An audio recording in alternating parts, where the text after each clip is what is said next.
शुरुआत में हम ब्लैक एडम को उसके ह्यूमन फॉर्म में देखते हैं, जो कि पुराने जमाने के क्लोथ को पहना हुआ था, जहां मॉडर्न सोल्जर्स उसको क्रायो चेम्बर के अंदर डाल रहे थे। और इसे देखकर ऐसा लग रहा था कि मानो कि ब्लैक एडम धूल नहीं बनेगा कॉमिक्स के जैसे। मे बी इतने सालों से वो कैद था, वहाँ उसकी एज भी नहीं बढ़ी, सेम कैप्टन अमेरिका जैसे जब वो बर्फ के अंदर जम गया था। तो उसी तरह मे बी ब्लैक एडम एक जादुई जगह पर कैद होने की वजह से उसकी नॉर्मल फॉर्म की एज कभी बड़ी नहीं होगी। इसके बाद हमें एड्रीना तोमार अपने टीम के साथ रिसर्च करती हुई दिखती है, जो कि ब्लैक एडम को आजाद कर देती है। जिसके बाद से ब्लैक एडम वहाँ मौजूद लोगों की पुंगी बजाकर बाहर निकलता है, जहाँ पर हेलीकॉप्टर से फिर से उस पर अटैक होता है, जिनको उड़ाकर वो फिर से ग्राउंड में जाने लगता है, जहाँ उसका सामना फिर से एड्रीना तोमार से होता है। जिसके बाद वहाँ एक सोल्जर ब्लैक एडम के ऊपर एक रॉकेट छोड़ देता है, जिसके फटते ही ब्लैक एडम का काला कपड़ा भी उड़ जाता है। और उसके बाद से उस सोल्जर को मारने के बाद ब्लैक एडम हवा में उड़कर उस जगह का मुआयना करने के लिए निकल जाता है।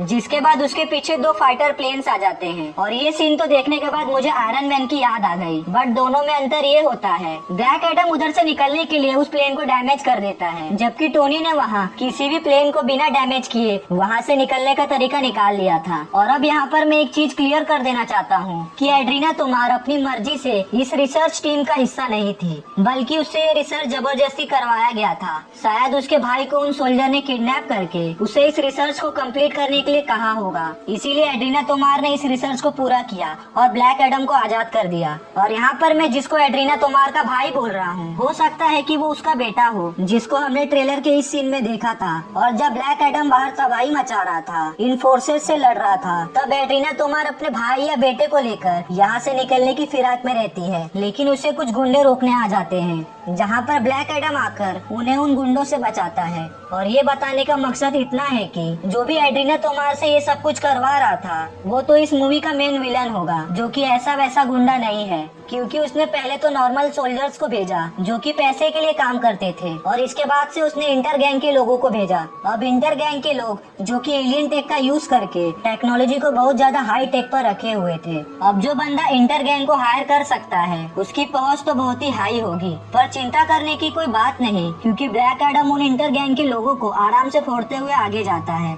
जिसके बाद से वहाँ जस्टिस सोसाइटी ऑफ अमेरिका आते हैं, जहाँ हॉकमैन सबसे पहले ब्लैक एडम से अकेले लड़ने जाता है, जिसको आप ये सीन में देख भी सकते हो, जहाँ वो ब्लैक एडम को दूर भी फेंकता है। जिसके बाद वो बोलता है कि दुनिया में सिर्फ हीरो और विलन्स होते हैं, जहाँ हीरो कभी भी किसी को नहीं मारता है। जिस पर ब्लैक एडम कहता है कि मैं तो मारता हूँ। और इसी पल के बाद से ब्लैक एडम जो हॉकमैन से कुछ ही पंचेस खाया हुआ था, वो फिर हॉकमैन को कूटने लगता है। जिसके बाद से एटॉम स्मैशर, साइक्लोन और डॉक्टर आ जाते हैं मदद करने के लिए। जिसके एंड में डॉक्टर फेड बोलेगा, या तो तुम इस दुनिया में रहकर इस दुनिया के लोगों को बचाओ, या भक्षक बनकर तबाही मचाओ, जिसको हमने ट्रेलर में सुना। और इसके जवाब में ब्लैक एडम बताता है कि उसके बेटे ने कुर्बानी इसीलिए दी थी ताकि एक बेहतर दुनिया बनाई जा सके, और वो उसकी मौत को व्यर्थ नहीं जाने देगा, इसीलिए वो एक रक्षक बनेगा। और इसी वक्त से ब्लैक एडम एक एंटी हीरो बन जाता है। और यहाँ पर जब ब्लैक एडम एड्रीना तोमार को बचाएगा, तो यहीं से उन दोनों के बीच में केमिस्ट्री शुरू होगी, जो कि आगे जाकर ब्लैक एडम के लिए कमजोरी बन सकती है, या फिर उसकी पावर बन सकती है। ब्लैक एडम फैमिली को इंट्रोड्यूस कराकर, और कमजोरी इसलिए कह रहा हूँ क्योंकि ब्लैक एडम को हम उसके ह्यूमन फॉर्म में देखते हैं इस सीन के अंदर। और कॉमिक प्लस एनिमेटेड मूवी में ब्लैक एडम को देखकर इतना तो जान ही जाते हैं कि ब्लैक एडम सरेंडर करने वालों में से नहीं है, और बिना सरेंडर की उसे नॉर्मल फॉर्म में लाना नामुमकिन है।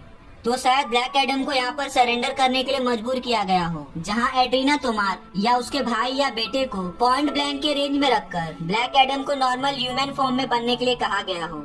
जिसके बाद ब्लैक एडम मजबूरी में नॉर्मल फॉर्म में आ जाता है, क्योंकि वो एड्रीना तोमार या उसके बेटे को कोई भी चोट नहीं पहुंचने देना चाहता था, क्योंकि प्रेजेंट टाइम में यही दोनों उसकी एक फैमिली जैसी थी। जिसके बाद वो अपने नॉर्मल फॉर्म में आएगा, तो उसके ऊपर बेहोशी वाले डार्क से अटैक कर दिया जाएगा, जिसके बाद वो बेहोश हो जाएगा। और शायद इसके बाद ही हमें क्रायो चेम्बर का सीन देखने मिले, और इसी दरमियान वहाँ पर मेन विलन आ जाएगा और ब्लैक एडम के जरिए उसकी पावर को लेने का तरीका ढूंढ निकालेगा।